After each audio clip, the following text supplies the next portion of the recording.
Well, it's finally spring, although it felt like it would never get here. Hmm. And on landscape consultations, we're seeing a lot of winter damage on our second bad winter in a row. Yes, probably the biggest thing we're seeing once the snow is gone, underneath the snow on the lawns, we're seeing a lot of damage from voles and moles. And what's the difference? Well, they're two different creatures, and the voles have a tendency to just create channels on the top, and they'll eat plant material somewhat too. The base of the plants, whereas a mole produces the little mounds of dirt because they're tunneling underneath the ground. So if you see those big piles of dirt on top of the ground, that's the mole damage. And you have a couple of products there, repellents, I'd say. Yeah, these work great if you're trying to drive animals from the area. There's one specifically for voles and one for moles, and they're granular that you'll put in the lawn, and you're basically trying to drive them out of the area. So besides moles and voles, what are some other damage that you're seeing? Well, again, the second year in a row we've had some major problems with dwarf Alberta spruce. And I love that plant because it's a tough deer-resistant plant, nice for corners and slow growing.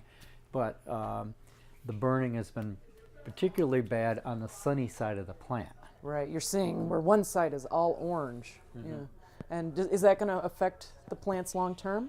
Well, maybe, maybe not. I mean, I've got, some that you can just see that nice rust, and, once the new growth starts to flush out, you can just take a broom or a glove and just kind of sweep that away, and the new growth will hide it.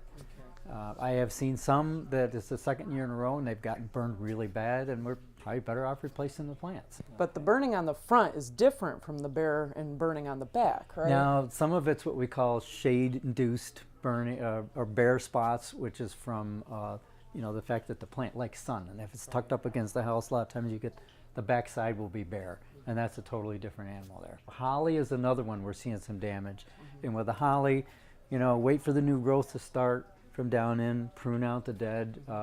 Using a fertilizer like the holly tone works pretty good for fertilizing them to induce some new growth, and hopefully they come back.